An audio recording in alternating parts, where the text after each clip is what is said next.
আমি হামজা চৌধুরীকে নিয়ে যা এক্সপেক্ট করছি তার থেকে অনেক বেশি পাইছি। যারা বংশোদ্ভূত প্লেয়ার ওরা কি বাংলাদেশি না? ওরা অবশ্যই বাংলাদেশি না ভাই। স্ট্রাইকার নাই, ফাহমিদুলকে বাদ দিছে। ইন্ডিয়া কিন্তু ঠিকই কম বয়সী প্লেয়ার নিয়ে খেলছে। এই ম্যাচের জন্য মোরসালিন ডিজার্ভ করে না। প্রথম কথা 9 জন মিডফিল্ডার নিয়ে খেলছে। দ্বিতীয় কথা হচ্ছে এইখানে স্ট্রাইকারে পিয়াসনোভাকে 3 দিন আগে বাদ দিছে। কারণ কি ছিল? কারণ ছিল কি যে ওই যে ফাহমিদুলের স্ট্যান্ড নিছে। পিয়াসনোভা একমাত্র লিগের সেরা খেলা প্লেয়ার, একমাত্র নাম্বার 9 বাংলাদেশের, ওনাকে বাদ দিয়ে দিছে।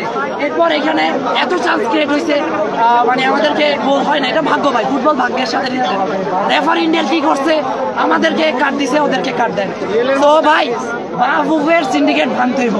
যদি সিন্ডিকেট না মানেন আমরা জিত দেখতে পারবো না। আচ্ছা, ড্র হয়েছে এটা বড় বিষয় না। ইন্ডিয়া আমাদের পার্শ্ববর্তী দেশ, ওরা র্যাঙ্কে সেরা থাক, কি খেলা দিছে। হামজা চৌধুরীর সাথে তো কেউ পারে নাই। তো এটাই হচ্ছে ভাই তার কারণ কি ভাই? হামজা চৌধুরী 4-5 জনের মাঝখানে বল বার করে দিতেছিল। এখানে বাংলাদেশের অন্য কোনো প্লেয়ার অন্য কারোর কাছ থেকে বলে নিতে পারে না।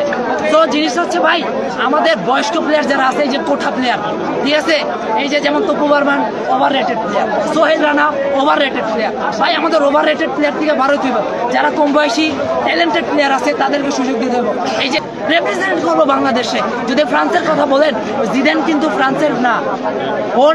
ও যদি এমবাপ্পের কথা বলি ক্যামেরুনের।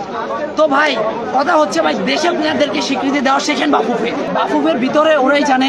এখন কথা হচ্ছে ভাই বাফুফের ভিতরের কথা। ওরা স্কোয়াড দেয় একটা, মানে স্কোয়াড 1 মাসের আগে কোনো দল চেঞ্জ করে না। এটা ব্রাজিল বলে আর্জেন্টিনার বলে, ওরা 3-4 দিনের মধ্যে স্কোয়াড চেঞ্জ করে, 2 দিনের ভিতরে প্লেয়ার বাদ দেয়। মানে আমাদের দেশে কোঠার জিনিসটা এখনো রয়ে গেছে। তো আমার একটাই কথা ভাই, আমরা প্রোটেস্ট করব, হোক সেটা বাংলাদেশ ফুটবল, হোক সেটা বাংলাদেশ সিস্টেম।